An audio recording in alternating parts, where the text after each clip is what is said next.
Please activate the subtitles. My name is Roger.koller, and before we start, I need to thank you for your beautiful words, from my previous video, and thank you very much for all the comments. Your comments have renewed my motivation, and yeah, I'm gonna continue making videos for you. I'll keep on making videos for you. And of course, I need to especially thank some people who have become my patrons. So yeah, you're gonna receive your rewards. So really, from the bottom of my heart, thank you very much. Remember that if you subscribe to the channel, you'll be given access to the PDF files with extra exercises and homework based on my videos.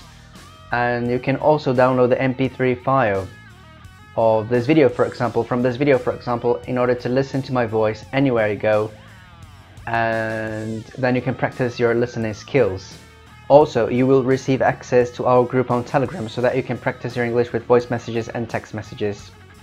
And if you become a patron, you will receive many different rewards, and the rewards are amazing. So if you want to check the rewards, please click on the first link in the description of this video and check the kind of rewards you can get from becoming a patron.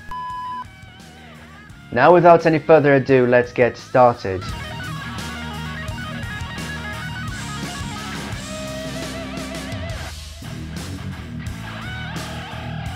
Okay, this is a special video because today I'm going to start a series of videos named Frequently Asked Questions. Throughout these years, since I became a teacher, I've gathered some questions that are always asked. They're always the same questions over and over again. So I was thinking maybe I could make different videos answering these questions, and the next time a student asks me this question, I'm just going to say, oh, watch the video. So that will really make my life much easier. Oh, first of all, I need to tell you that today we're going to focus on pronunciation and accent. So this is the category today, pronunciation and accent. So what's the first question? Roger, when I traveled to the United States, I ordered some orange juice at the restaurant, but the waiter didn't understand me. Why? What did you say? Would you like some orange juice, please? No, God! No, God, please, no! No! No! No! Oh, now I see why the waiter didn't understand you. Why? Because your pronunciation is awful. See, everything you said was accurate. The structure was accurate. The vocabulary was good. But the problem is that your pronunciation was not good enough, A good pronunciation is essential for native speakers of English to understand you. If you say everything correctly, but if your pronunciation is completely different from what native people speak, they're not going to understand you. Even if the structure of what you're saying is correct and if the words are correct. So pronunciation is essential. How can I improve my pronunciation, Roger? Well, the best exercise for you to practice pronunciation is repetition. You need to see language, this process of learning a language, similar to going to the gym. When you go to the gym to become muscular and and strong, you need to practice a lot. You need to do the same exercise over and over again. You need to work out a lot. You need to have routine. And it's the same thing that happens when you're learning English. The muscles of your face, your jaw and your tongue are not accustomed to speaking English because it's a completely different language for your body. So the whole structure of your face is not prepared to say the words in English because it's not your first language. So it's essential that you practice, just like going to the gym, you have to practice the muscles of your face, your tongue and your jaw. You have to prepare all this structure to speak English properly. And the best way to practice that is by repetition. So you have to get a sentence, for example this one, I would like to have some orange juice, and repeat that many times. Oh, so I have to repeat that many times, like I would you like some orange juice, please? I would like some orange juice, please? Many times, right? No, man, no. Okay, good observation. You can't repeat a sentence many times if you're not sure how to pronounce every word. So before you start repeating the same sentence over and over again, you have to check, you have to look up how to pronounce every word from the sentence. There are many different places where you can check pronunciation, but the most common one is Google Translate. You go to Google Translate and type in the word that you don't know the pronunciation of. Then you listen to how it's pronounced, and then you repeat that word many times. So for example, you go there and check how juice is pronounced. It's juice, okay? It's not juicy, it's juice. Repeat juice. Juice. Then you repeat juice many times, and you repeat every word separately many times. After having done that, you put all the words together, and then you try to say the complete sentence, and then you repeat that sentence many times. At least 10 times. So you're gonna do that right now. 15 minutes later. So, have you practiced? Yes, Roger. First I looked up how to pronounce every word, then I practiced every single word separately, and then I repeated the whole sentence 10 times. Okay, now show me the results. Tell me the sentence. I'd like to have some water, please. Wow, that's really good. Congratulations, kudos. Your pronunciation is just perfect. Practice makes perfect.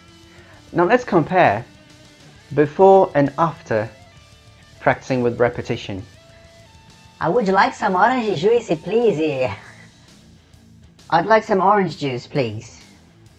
That was very different, wasn't it? Okay, now there is another question that is commonly asked, especially by advanced students and intermediate students.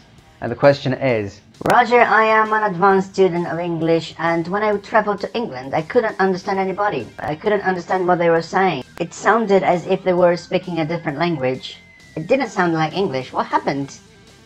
so you've been studying English for some time, and then you got to the advanced level or to the intermediate level, and then you traveled to a different country, and then when you heard people speaking, you couldn't understand them. That didn't sound like the English that you learned. That's very common, but why? Why does that happen? The answer is simple. The English that you've learned at school is not the same English spoken on the streets by real people.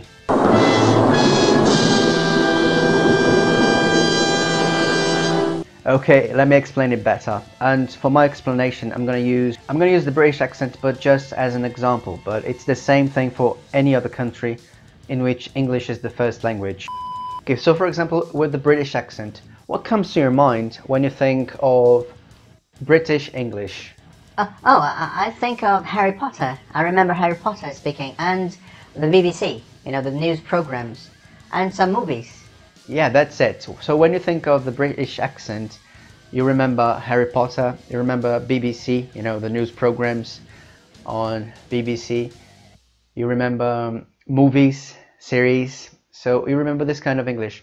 But I've got to tell you something, and it's a secret. Can you keep a secret? I can keep a secret. Tell me, please. Tell me everything.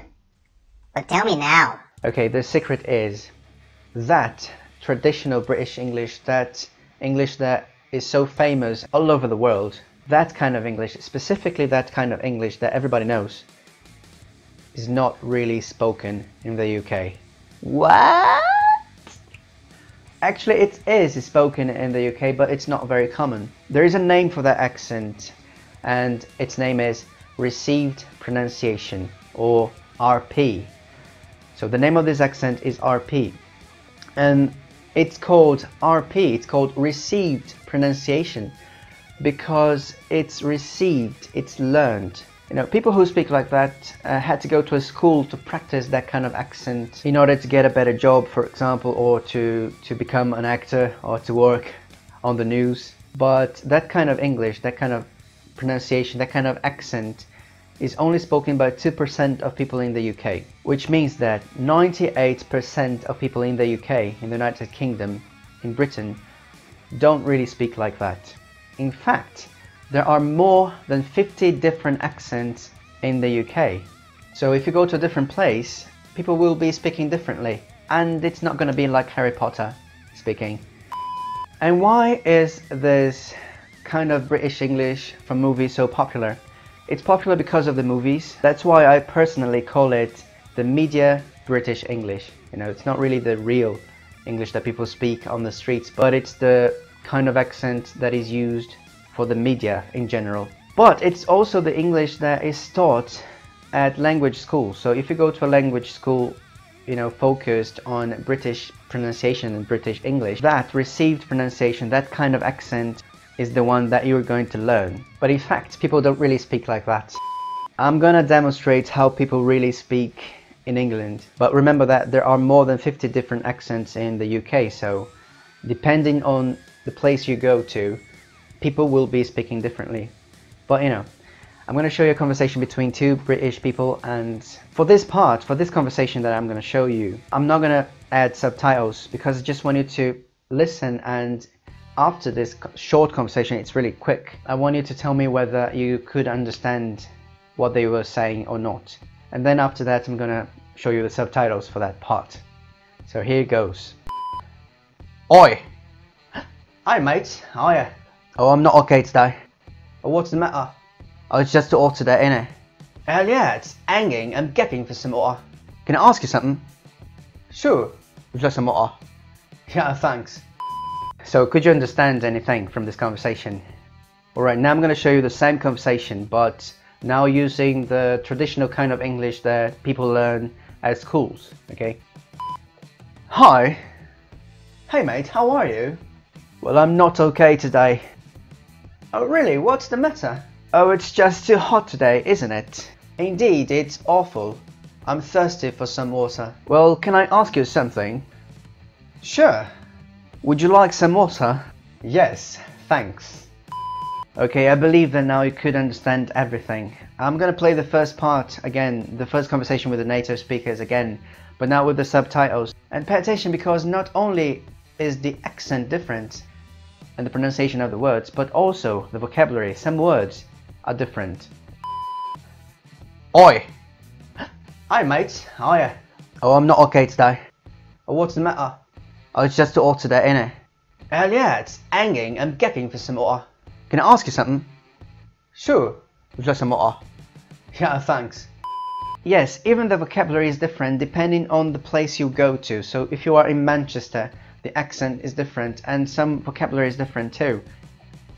If you go to London, the accent is different. If you go to Liverpool, the accent is different, so on and so forth. If you go to Wales, the accent is completely different. If you go to Scotland, the accent is different. So there isn't something such as the British accent, because there are many different British accents. So Roger, let me understand it. So if I go to England, for example, if I go to London, the accent is different. If I go to Liverpool, the accent is different. If I go to any other part of England, the accent is different. How am I supposed to understand people? And how will they understand me? You don't need to learn a specific accent. The most important thing is to have a good pronunciation. If you pronounce the words correctly, you can go to the United States, you can go to Australia, Canada, England, Scotland, Ireland, and everybody will understand you. You just have to focus on having a good pronunciation. And the best way to practice pronunciation is by repetition. Alright, but if I go to England and if I talk to a native person, I'm not going to understand this person, because this person speaks in a very different way from what I know. You're right, but there is a strategy for that. So if you're having a conversation with a native speaker and you can't understand what this person is saying, don't worry. There is a very nice strategy for that. You just have to ask questions such as, and please listen to me and repeat in order to practice pronunciation. Ask things such as, I'm sorry, can you repeat that please? I'm sorry, can you repeat that please? Sorry, could you speak slowly please? Sorry, could you speak slowly please? Excuse me, I can't understand. Can you repeat please? Excuse me, I can't understand. Can you repeat please? What's the meaning of that word? What's the meaning of that word? Repeat. Roger is handsome. No!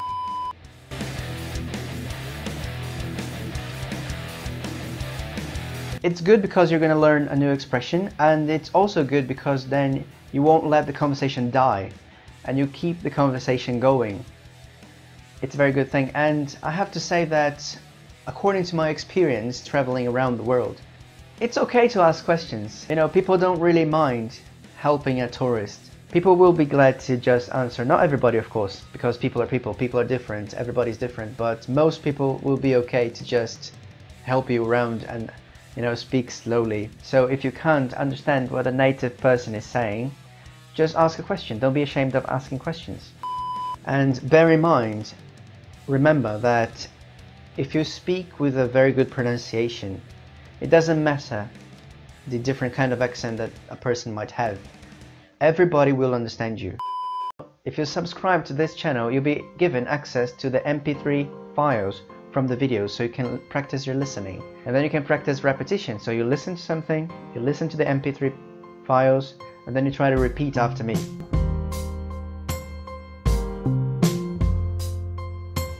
Please hit the like button, it's really important to me. When you hit the like button, YouTube understands that you like my video, and then they recommend my video to other people, so it's really important that you hit the like button, please. Share my channel with your friends, help me grow this channel. We are a crazy family. Again, thank you very much for all the messages that I've been receiving lately because of my previous video. Amazing messages, really. I thank you from the bottom of my heart. Now I see that this is not only a channel, this is a group of people together, you know. I'm not here alone. You are with me. We are a crazy family. Let's make it happen. If you sympathize with my channel, with my project, please help me by becoming a patron. If you become a patron, you receive more benefits and more rewards. Just out of curiosity, please click on the first link in the description of this video and check the rewards and benefits you can get by becoming a patron. So you can help me becoming a patron and you get some things in return, and the rewards are amazing. I have to thank some people who have already become my patrons. You know, some people have become my patrons. I'm gonna mention your names in a future video, in the future videos. And I'll start giving you the rewards this week. Okay, so stay tuned. Thank you very much for everything, and I'll see you next class.